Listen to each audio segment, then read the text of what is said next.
काला जादू। अपने बेटे रिशु के माथे से टपकते हुए पसीने को देखकर सविता की हालत खराब हो गई। ऐसा आज पहली बार नहीं हुआ जब रिशु नींद से घबरा कर जागा है।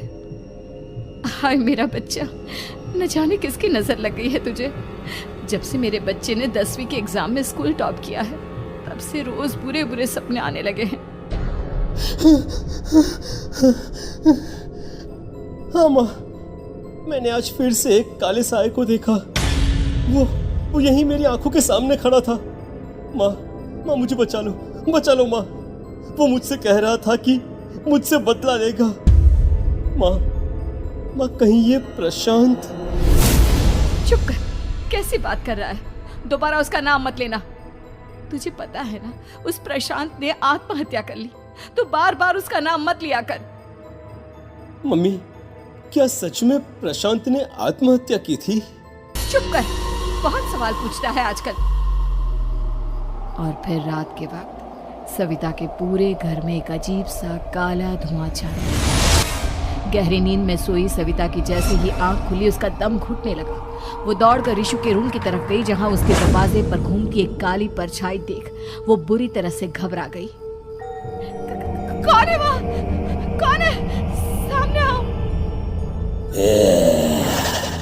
ये मैं हूँ, तुम्हारी काली करतूत।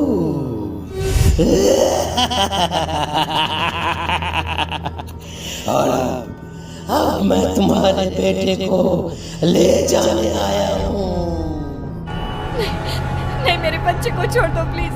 मेरे रिशु को कुछ मत करना।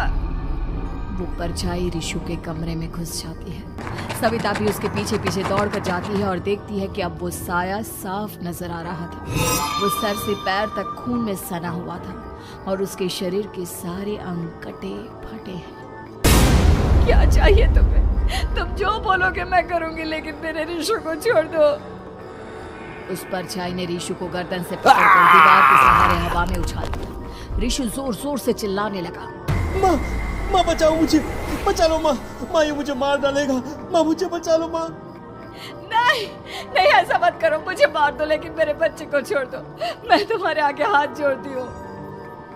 वो परछाई रिशु को जमीन पर गिरा देती है और अचानक वहां से गायब हो जाती है। रिशु, मेरा बच्चा, तू ठीक तो है ना? कुछ बोल बेटा, क्या हुआ है तुझे? मैं ठीक हूँ माँ। क्या हुआ था यहाँ पर? कुछ नहीं बेटा, कुछ नहीं। तू परेशान मत हो। हम कल ही गांव के बाहर जो तांत्रिक महाराज रहते हैं उनके पास चलेंगे। ठीक है माँ, हम जल्द ही उनके पास चलेंगे। मुझे बहुत डर लग रहा है माँ। ये बार बार मुझे डरावने सपने आना, ये सब हमारे साथ क्यों हो रहा है माँ? अगले दिन सविता अपने बेटे रिशु को लेकर गांव के बाहर तांत्रिक के पास जाती है। जिस जगह पर तांत्रिक रहा करता था वो जगह बहुत डरावनी थी। चारों तरफ कंकाल और खूब मूर्तियां नजर आ रही थी। गांव से दूर वीराने में उस जगह पर जोर से आंधी चल रही थी। रिशु ने डर कर अपनी माँ का हाथ पकड़ लिया। माँ मुझे बहुत डर लग रहा है। ये कैसी जगह है? देख बेटा, हमारे साथ जो कुछ भी हो रहा है उसका इलाज सिर्फ और सिर्फ ये तांत्रिक महाराज ही बता सकते हैं। अब यही है जो हमें प्रॉब्लम से बाहर निकाल सकते हैं। जैसे ही सविता और रिशु तांत्रिक की झोपड़ी के अंदर पहुंचे, वहां का नजारा देखकर उनकी आंखें फटी थी। तांत्रिक की झोपड़ी के अंदर कई सारे लोग अपनी गर्दन घुमा घुमा कर जोर जोर से चीख रहे थे। कौन हो तुम और यहाँ क्यों आई हो?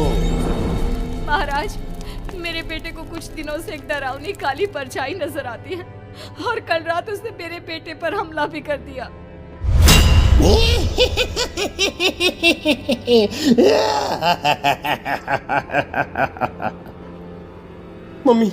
मम्मी हमें यहाँ से चलना चाहिए। ये जगह मुझे ठीक नहीं लगती। नहीं बेटा, ऐसा नहीं कहते। रुक जाओ, 2 मिनट के लिए रुक जाओ। क्या कहा? काली परछाई? तुम्हारे बेटे पर किसी काली परछाई ने हमला किया? हाँ महाराज, वो कह रही थी कि वो मेरे बेटे को कुछ कर देगी। कोई उपाय बताइए महाराज, मेरे बेटे के साथ कुछ गलत नहीं होना चाहिए। तुमने किसी दूसरे के साथ गलत किया है। तो तुम्हारे साथ भी गलत होकर ही रहेगा। तुमने किसी की जान ली है, किसी को मार डाला है तुमने। नहीं महाराज, मैंने ऐसा कुछ नहीं किया। मैंने किसी की जान नहीं ली। मुझे कोई उपाय बताइए। लगता है तुम इतनी आसानी से नहीं मानोगी। मैं तुम्हें अभी उस काली परछाई से मिलवा देता हूँ और वही सारा सच तुम्हारे सामने लेकर आएगा। हाँ? सविता और ऋषु ने डर के मारे अपनी आंखें बंद कर ली। तभी अचानक तांत्रिक की झोपड़ी में अजीबोगरीब आवाजें गूंजने लगी। सविता और ऋषु बुरी तरह से कांप रहे थे। आंखें खोलो और अपने सामने देखो।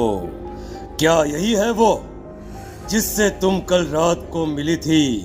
बताओ मुझे। हाँ, इसने कल रात मेरे बेटे के ऊपर हमला किया था। ये उसी लड़के की भटकती हुई आत्मा है जिसे कुछ दिन पहले तुमने मार डाला था। मम्मी, ये महाराज क्या कह रहे हैं?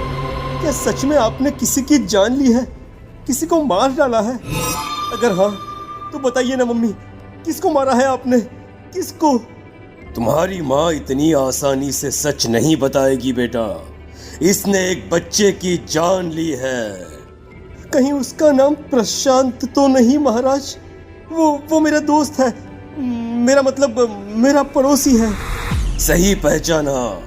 देखा सविता, तुम्हारा खुद का बेटा भी जानता है कि तुमने किसी के प्राणों की बलि चढ़ा दी और इसीलिए अब उसकी बुरी आत्मा तुम्हारे घर में भटकती है।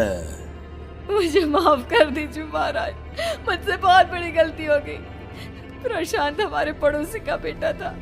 हर बार उसके नंबर मेरे बेटे से ज्यादा आते थे और इसलिए मैंने उसके कमरे के बाहर काला जादू किया था, पर मुझे नहीं पता था कि वो मर जाएगा।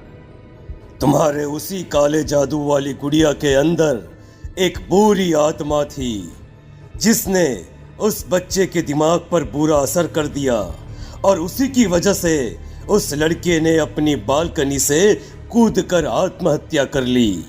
इसकी वजह सिर्फ और सिर्फ तुम हो, तुम। नहीं महाराज, जो कुछ भी हुआ मुझे नहीं पता था कि प्रशांत अपनी जान दे देगा। प्रशांत की आत्मा इस वक्त तुम्हारे सामने खड़ी है, हमसे बात करना चाहती है। बोलो क्या कहना चाहते हो? मैं जीना चाहता था, बड़ा होकर कुछ बनना चाहता था। आपके बेटे से मुझे कोई परेशानी नहीं थी। अरे वो तो मेरा अच्छा दोस्त था।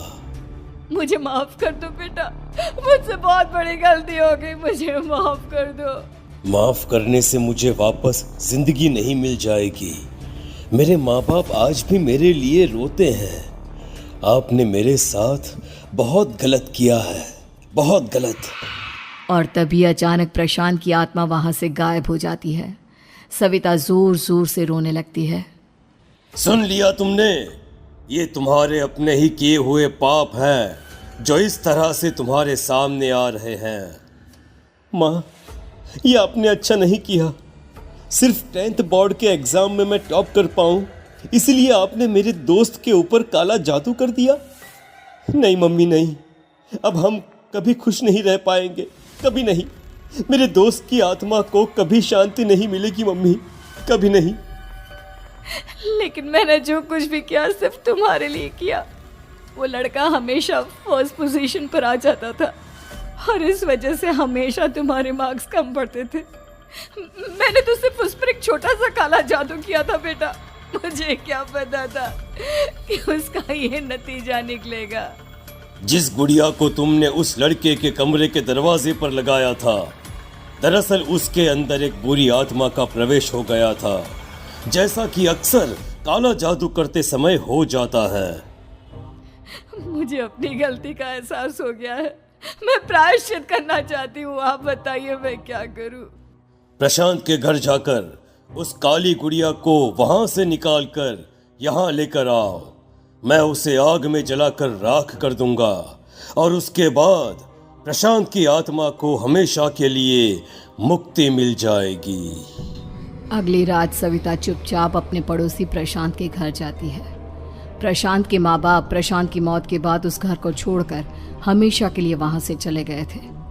जैसे ही सविता उस घर के अंदर कदम रखती है, उसका सामना अजीबोगरीब हैवानियत से भरी आवाजों से होने लगता है। ऐसा लग रहा था जैसे कोई बुरी तरह से चीख रहा हो।